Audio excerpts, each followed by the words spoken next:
All right, welcome back to Hatter Chatter. This is gonna be episode 2. What's up with the hat, bro? So, before we jump into that story and how I ended up with the top hat and how all this came about, how I became the Mad Hatter, where I got it from, let's jump right into it. Yes, we got a session to talk about, but let's tell the story first. The story should always come first. But we did spend most of the week sick, so like I said, we got a session in Sunday. We'll talk about it here after we tell the story about the hat. So, why the Mad Hatter? A lot of people believe it's because I like Alice in Wonderland, and it always goes back to that. Now, I must say right off the rip, I've never seen an Alice in Wonderland movie. Most of my friends that know me know that I'm not a big movie person. Most people have seen more movies in a year than I've seen in my whole life, to be honest with y'all.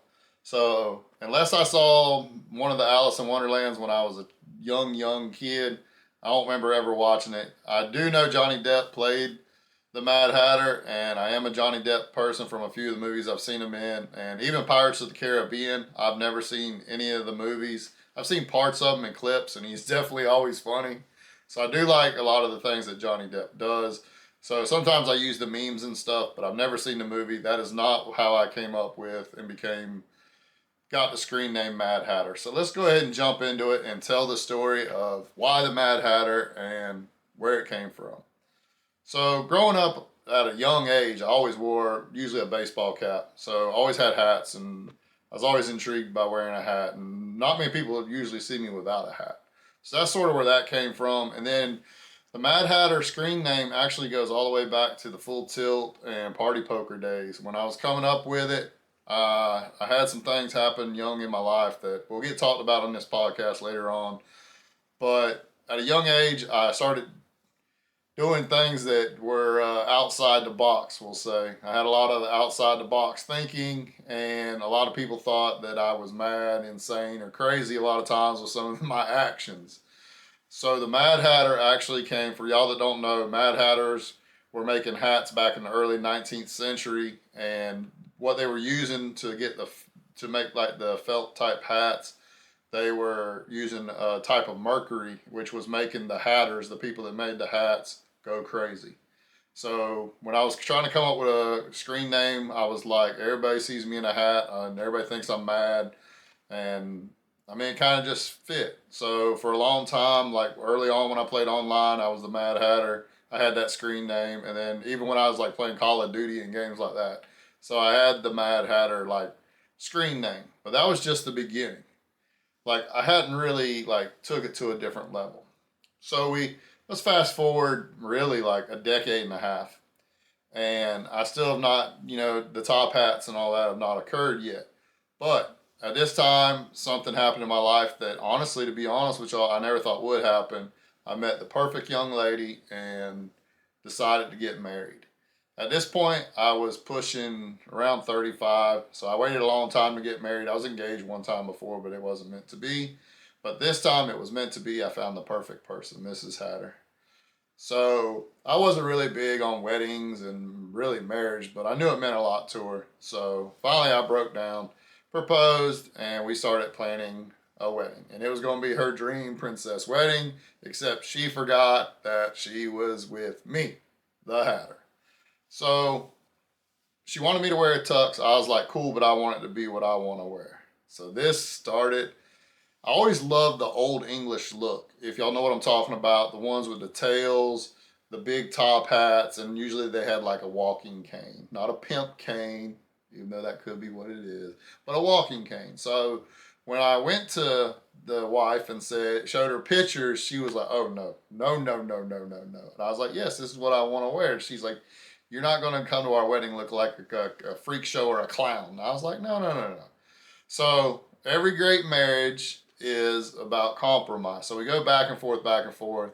She definitely did not want me and my groomsmen having canes, so that kind of got thrown away earlier. So then it was down to I wanted the tails on the tuxes, which I won that battle. And I'm gonna post a picture up here of me dressed up the day of my wedding. And you will see that she ended up winning about the top hat too, for really two reasons. I couldn't find the top hat when we got down to crunch time, but I did wear a fedora. So you can see old Hatter here dressed up. This is probably the only time you'll see me in an outfit like this unless it's my funeral, unfortunately. I'm not big on getting dressed up. So a couple years go by, and from there, me and my wife are in Gatlinburg, Tennessee, the Great Smoky Mountains. As you know, if you've been watching this, I just returned from there not too long ago, and it's one of our favorite places to vacation to. Excuse me. So while we were vacationing up there, I saw a store called Branded. If you go down to downtown Gatlinburg, it's almost in the middle of the strip, and it's sort of like a Western store maybe.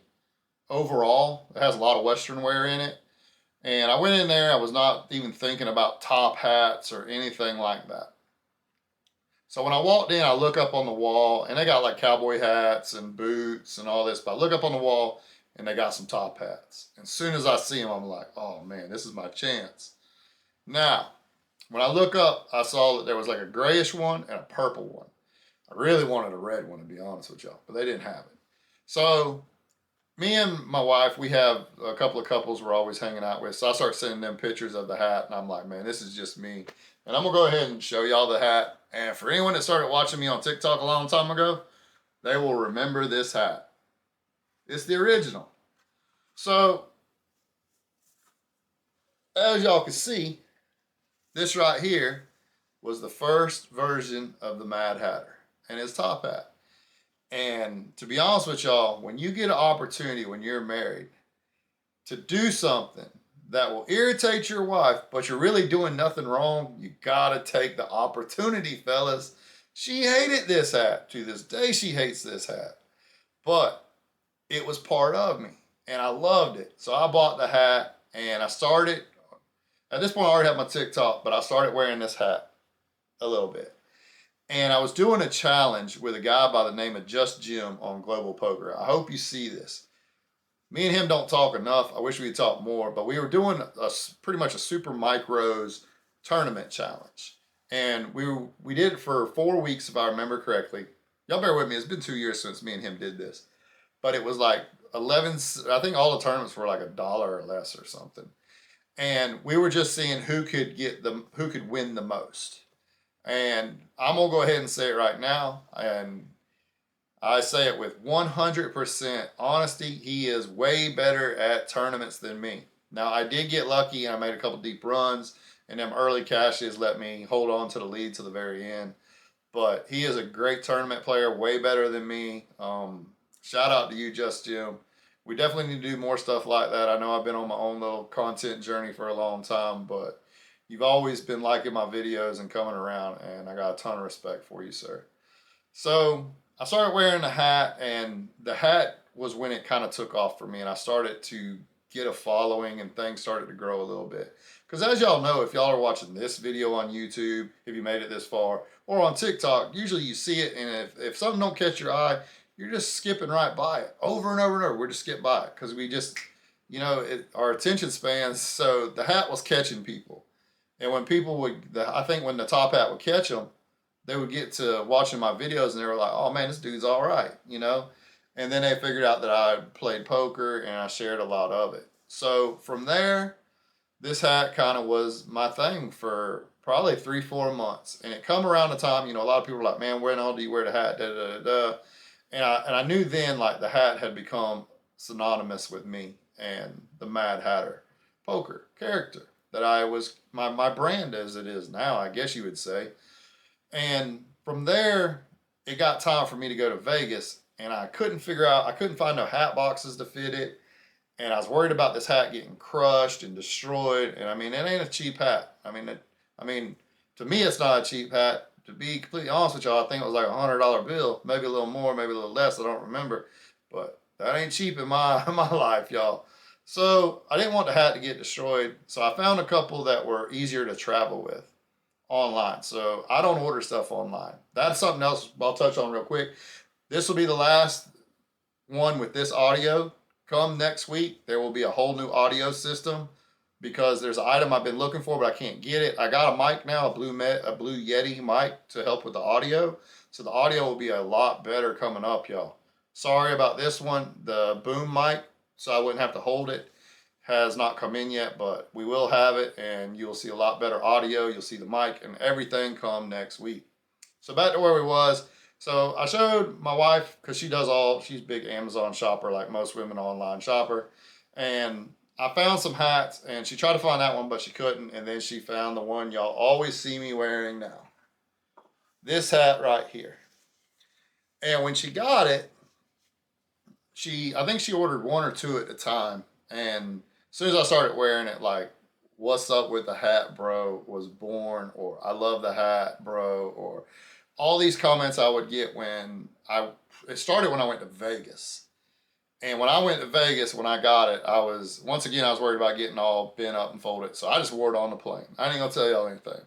And when I went through TSA, even the TSA people were like, "Whoa, bro, man, we gotta see what's under the hat." And so the legend of this hat, the all of it kind of just grew. And to be completely honest with y'all, this ain't the end game hat, not by a long means.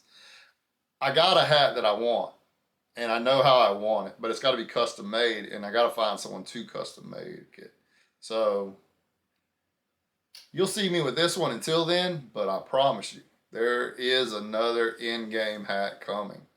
It's up here. I just got to get it on, made, and everything. But this hat right here, it has a ton of perks. I'm going to be honest with y'all. First, it catches everybody's eye, and everybody has an opinion on it. Even Sunday when I was at the poker room, a guy walked by and said, "That's the stupidest hat I've ever seen in my life." And I looked him dead in the eyes. I said, "Thank you, sir. That's what I was shooting for, is for you to stop and talk to me." So no matter if you love it, you hate it, the hat is what it is. It grew a life of its own.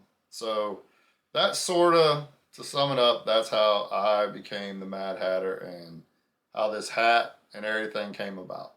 So since then, the hat's been a super blessing. This one right here, a couple of the great things about it, as I was saying a second ago, is it's very light. Most of the time when I'm wearing it, I forget that I have it on.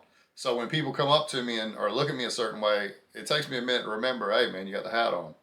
And when I put this hat on, I feel like a different person. I'm not the guy that goes in my 9 to 5. I am the Mad Hatter. Mad Hatter Poker, I am the Hatter. And that guy loves to have fun. So that's sort of how this hat came about. Like I said, we had to go ahead and address the elephant in the room before we got too far into this podcast, because these are questions that I know would come up. Probably episode 1, I should have talked about this. So let's go ahead and jump into the week that was. This last week, man, I'm gonna tell y'all, it's been a rough start to the first 2 weeks. Me and Egg Roll Poker were talking the other day, because he sent me and said he got hit with some life variance too, and he said, "Man, as soon as I start to catch some momentum and stuff, I feel like it hits you." And I think that's what happens in life, whether you're religious or not, or how you look at it. Some people say when you start to do good, the devil's gonna hit you. The first 2 weeks have been a little rough. Y'all know what happened last week. This week, man, I've been battling sick all week. I started feeling bad Friday. So I played a little bit online. We'll get to some of that. I didn't play a lot. I think we got an hour in total now. I only played about 50 minutes because I want to check some stuff out. You might have heard my dog bark there. Look at him. He's out of control. Anyways, so we got about 50 minutes in. We'll update that here in just a minute. And then on top of that, I did play an online or a live session at Orange Park.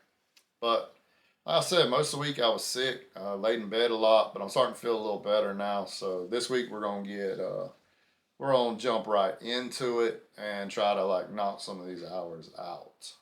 So let's go ahead and jump into the session here that we played at Orange Park. Let me pull up my notes here. That way I can give y'all some accurate stuff of what we got going on. When you start breaking down hands, I think it's important to have all the facts. That's why I try to take pretty good notes. That way I can share them with y'all. So we go to Orange Park. That's pretty much our home casino, as some of y'all might know by now. And we go to the 2-2 game. I'm definitely starting to lean more and more. I want to get into 2-5. I've always played 2-2, 1-3, and occasional 2-5. But I really think by mid-year, if not, like this year needs to build to me making that big jump to 2-5 consistently. There's a lot of reasons. We'll get into that maybe future, but I just think that my style and stuff, because I've got better at bluffing, and it's hard to bluff people, especially at a 2-2 game where they're buying in super shallow.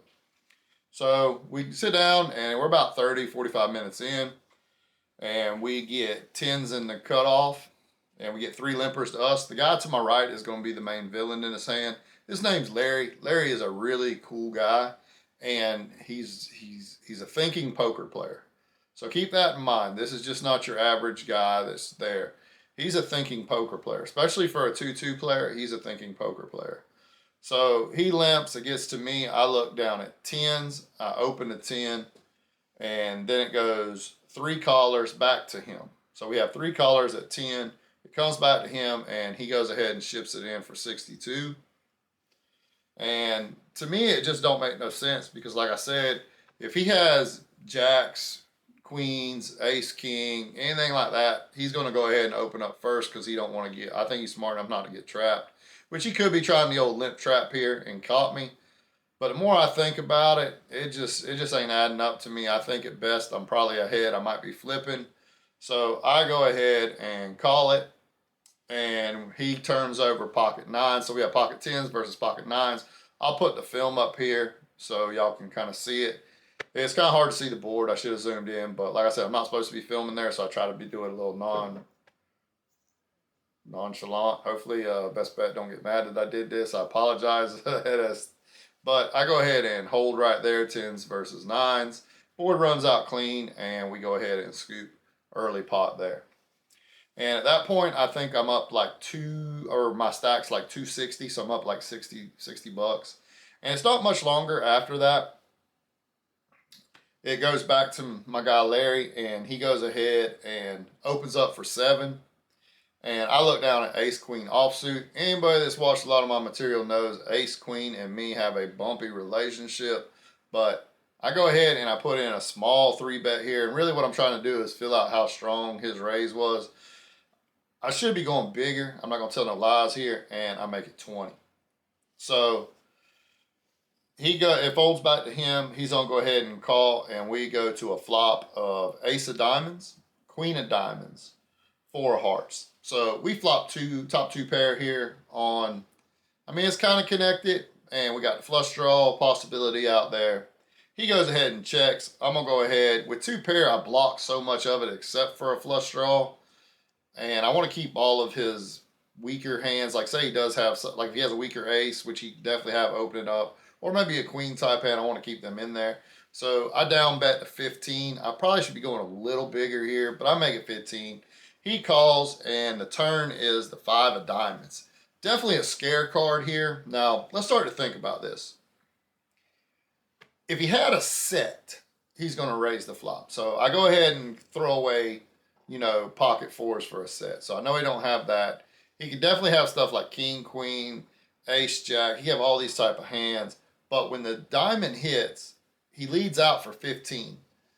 And when he does this, it really don't make sense to me. Now I feel like maybe he just has a high diamond and he's trying to see the card.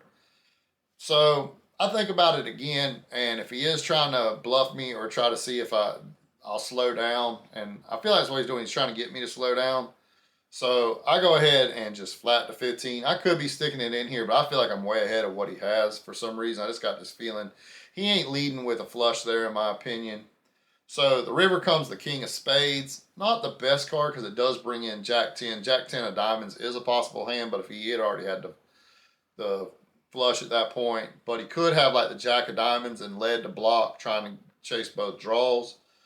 At this point, he jams for the only 47 behind. And as soon as he jams, I kind of like go to start to think, and I grab chips or reach back like I was going to grab. And while I was doing was grabbing them to kind of like count the 47 out and just think back through the hand. Because I think that's very important. I was talking to a friend of mine, and I said, you got to go back to the very beginning to see what their story is saying.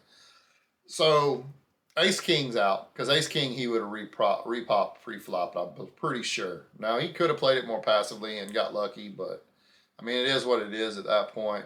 So I started thinking about, but what I was going to say, when I reached for the chips, he made a comment and he said, "You should only call if you have the flush." And when he said it, I was like, man, that's a weird thing for you to say. Like, why would you say that? Because it's very unlikely I have a flush there. I mean, I could, but what's my combos of having a flush that I would have three bet with? Maybe King Jack suited. I mean, am I raising? With the ace and the queen of diamonds out there, that takes away a lot of my Broadway three betting hands. So when he says that, then I start thinking about like what hands could he have that he raised and flatted with that contains two diamonds. I mean, that would call the flop and the turn the way he did and do everything. And I mean, King Jack of diamonds, he probably would have just go ahead and put a lot of pressure on me on the flop. And if he did have King Jack of diamonds, why would he then lead the turn when he, it just don't make sense. So the more and more I thought about it, I go ahead and make the call because his story just ain't adding up to me. And sure enough, he says good call and shows the queen 10 of clubs. Now, I will say, I do, if he had more back, I like his bluff because he has good blocker with the queen blocking me having a queen, and then he also has which kind of takes me away from having pocket queens, or the hand I actually had was ace queen. He would have never, even he said, I didn't think he was that strong. But having a 10 blocks the straights. It would have been better maybe if he had a high diamond also to bluff with, because say I would have had ace king and I had the king of diamonds, I mean, I'm probably calling there too. But it wasn't a bad bluff, but his comment he made, I think that's where he went wrong. And because I like Larry, I told him that. I told him later on, I was like, your comment just threw me for a loop. And that's when I was like, man, I felt like you didn't want to call. And a lot of times, give everybody kind of a tip. Usually when players at low stakes say something like, if they want you, trying to get you almost to want to call, or they reach back and try to grab chips when you start to make a bet, all that right there is them trying to stop you from doing what they really don't want you to do. So if you hear someone say something like, bet whatever, I'm going to call, they really don't want you to bet whatever. They're just trying to freeze you and get to a cheap showdown. So after that hand, we get up to about 370. And then later on, I didn't write this hand down. It was kind of weird situation I got into. There was like I think it was a min raise. Anyways, we go to the flop like 5 ways, and I have ace deuce of clubs, and I flop the flush draw and a wheel draw. And on a turn, I hit the wheel, and